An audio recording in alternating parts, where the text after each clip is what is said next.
Praise the lord. ఈరోజు దేవుడు మనతో మాట్లాడుతున్న వాక్యము వాగ్దానము సామెతల గ్రంథము 16వ అధ్యాయము 3వ వచనము. నీ పనుల భారము యెహోవా మీద నుంచుము, అప్పుడు నీ ఉద్దేశములు సఫలమగును. Praise the Lord. ఎంత మంచి వాక్యం ద్వారా ఈరోజు దేవుడు మనకి జ్ఞాపకం చేస్తున్నారు, మరల గుర్తు చేస్తున్నారు. ఏంటంటే ఏదైతే మన పనుల భారం ఏదైతే ఉందో అదంతా కూడా దేవుడి మీద ఉంచేస్తేనంట మన ఉద్దేశాలన్నీ కూడా సఫలం చేసే దేవుడు అంట.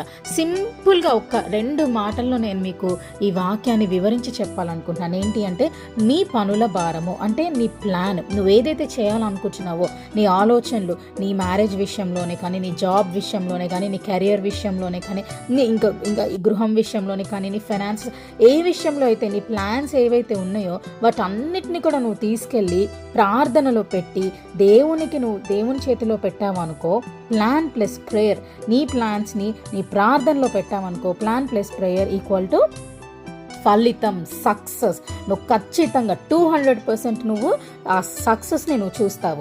ఈరోజు ప్రయత్నం నీది, ఫలితం దేవునిది. ఎందుకంటే అడుగు వాటికంటే, ఊహించు వాటికంటే కూడా అత్యధికంగా ఇచ్చే దేవుడే మనకున్నాడు. దేవుడు మనల్ని ఎప్పుడు కూడా ఆశీర్వదించే దేవుడు, ప్రేమించే దేవుడు, అభివృద్ధి చేసే దేవుడు. కాబట్టి ఈ వాక్యము ఈరోజు మనకి జ్ఞాపకం చేస్తుంది ఏంటి అంటే మన ఆలోచనలు, మన తలంపులన్నీ కూడా తీసుకెళ్ళి దేవుని మీద వేస్తే ఖచ్చితంగా ఫలితం ఇచ్చే దేవుడు.